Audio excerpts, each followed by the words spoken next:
In the bottom of the world exist things that are older than the world. These are dark and scary things, so scary that no one ever dared to name them. Sauron, the Balrog of Moria, and even Gandalf were afraid of them. This week on Ink & Fantasy, let us discover what are the Nameless Things, and why are they in our story. In The Two Towers, Chapter 5, Gandalf recounts his fight with Durin's Bane, the Balrog that dwelled in the depths of Moria. Specifically, he says, "We fought far under the living earth, where time is not counted. Ever he clutched me, and ever I hewed him, till at last he fled into dark tunnels. They were not made by Durin's folk, Gimli son of Gloin. Far, far below the deepest delving of the dwarves, the world is gnawed by nameless things. Even Sauron knows them not. They are older than he. Now I have walked there, but I will bring no report to darken the light of day. In that despair my enemy was my only hope, and I pursued him, clutching at his heel. Thus he brought me back at last to the secret ways of Khazad-dûm. Too well he knew them all. Ever up now we went, until we came to the endless stair." These nameless things were so terrifying that a Balrog of Morgoth and Gandalf the Grey stopped their fight and fled. Durin's Bane, being familiar with the terrain, was able to find its way to the endless stairs, and Gandalf followed it. From there they climbed and fought until they reached the peak of Zirak-Sigil for their final duel to the death. Although Gandalf does not discuss the matter further, these basic pieces of information regarding primarily the age of the Nameless Things and how dreadful they were are able to paint a picture. While this picture is not yet clear, what we can see are two things fundamental to Tolkien's legendarium and world-building: scale and mystery.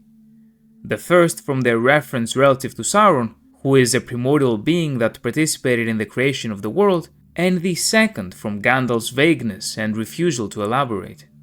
The latter is artistic, and the former can be divided into two possible outcomes.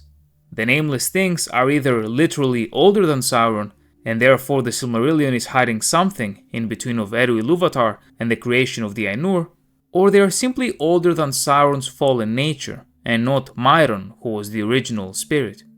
Considering Tolkien's vagueness with other powerful beings, such as Ungoliant, it is difficult to say which of the two is more likely to be true. Another factor that we need to remember is that Tolkien's legendarium and lore isn't one monolithic thing, but rather the culmination of decades of writing and rewriting. What this means is that Tolkien's vision changed as the years passed, and what he wrote later was not necessarily always consistent with what he had written before. However, as fans reading his books now and bundled together as one thing, we often forget that Tolkien's long writing process is fundamental in understanding the wider lore. For example, in The Hobbit, in the chapter Riddles in the Dark, there is a quote often attributed to the Nameless Things. Also, there are other things more slimy than fish. Even in the tunnels and caves the goblins have made for themselves, there are other things living unbeknown to them that have sneaked in from outside to lie up in the dark. Some of these caves too go back in their beginnings to ages before the goblins, who only widened them and joined them up with passages, and the original owners are still there in odd corners, slinking and nosing about. Some have made a correlation between this passage and the Nameless Things of Moria through context and the similarities, although I'm not convinced. Nonetheless, it is important to mention the possibility of a connection. After all, the professor was no stranger to taking the written word from an earlier work and recontextualizing it to fit his new narrative and ideas. The magic ring from The Hobbit retroactively turning into the One Ring from The Lord of the Rings is the most famous example. To go back to the Nameless Things, their habitat is described as the literal bottom of the world in Tolkien's notes as published by his son Christopher. And in an abandoned draft of The Two Towers, Tolkien's original intention for the first quote of the video was as follows. "He was a thing of slime, strong as a strangling snake, sleek as ice, pliant as a thong, unbreakable as steel. Of the dark things unguessed that gnaw the world below the deepest delvings of the dwarves, he says, Sauron alone may know of them, or one older than he. And after his words, I will bring no report to stain the light of day." "Little had I guessed the abyss that was spanned by Durin's bridge. Did you not?" said Gimli. "I could have told you there had been time. No plummet ever found the bottom. Indeed, none that was ever cast therein was ever recovered." The Nameless Things, in this version, were the dark things unguessed, though the most important and fundamental change has to do with Sauron. From Sauron alone may know of them, or perhaps someone older, likely in reference to Morgoth, to Sauron knows them not. It can be assumed that Tolkien made this change to add even more terror and mystery to the Nameless Things. And moreover, that the original line hinted that these dark beings were somehow connected to the two Dark Lords beyond simple knowledge.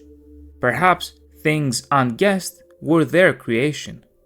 Regardless, by the final draft of the book, they most certainly were not, at least where Sauron is concerned. Another thing to take into consideration when trying to figure out the origins of the Nameless Things through sources such as the Silmarillion is that the Silmarillion was never actually finished by Tolkien. We will never know his final vision, and what we have is an edited version of Christopher Tolkien's best estimation. And, of course, that within the lore, the Silmarillion is essentially Bilbo's translation of the elven stories found within the Red Book, and therefore it may not truly contain all the knowledge of the world.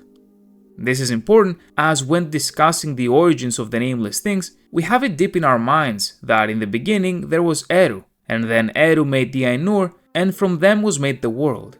If there is a creature, such as the Nameless Things, that is older than the Ainur and the world, then a piece is missing from the Silmarillion and the creation myth.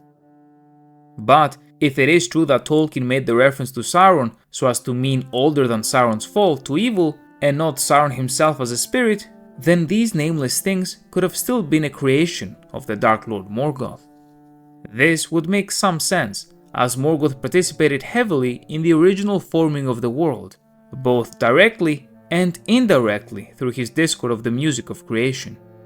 In the Children of Húrin, we have a reference to dark and nameless gods older than the Dark Lord. There the twain enfolded phantom twilight, and dim mazes dark and holy, in Nan Dungorthin, where nameless gods have shrouded shrines in shadow secret, more old than Morgoth or the ancient lords, the golden gods of the guarded west. But the ghostly dwellers of that grey valley hindered nor hurt them, and they held their course with creeping flesh and quaking limb, yet laughter at whiles with lingering echo, as distant mockery of demon voices. They are harsh and hollow in the hushed twilight, fonding fancied fell unwholesome, as that leering laughter lost and dreadful, that rang in the rocks in the ruthless hour. Nan Dungorthin, or the Valley of Dreadful Death, is where a certain Ungoliant bred horrors, such as the great spider Shelob. Its correlation to evil is unparalleled, which tracks with our themes, and yet the correlation of these dark gods older than Morgoth to the Nameless Things is also shaky, especially as Tolkien's vision for whether these were things older than the Ainur, other than Eru, is also not concrete. In the end, the Nameless Things are nameless. This isn't some attempt of me playing smart, but rather the truth behind Tolkien's vision. If anyone claims to know what these things truly are, they are lying. The Nameless Things are a deliberate tool of world building, and if they meant something more to Tolkien that we don't know, it's something that we will, in fact, never know. And in my opinion, it is better this way. What the Nameless Things are is dread, mystery and darkness, a darkness so black and evil that even our beloved Gandalf felt it to his core. If you'd like to support the channel and not miss out on future videos, please consider subscribing. You can also click the link on the right to become a channel member and get early access to all of my content.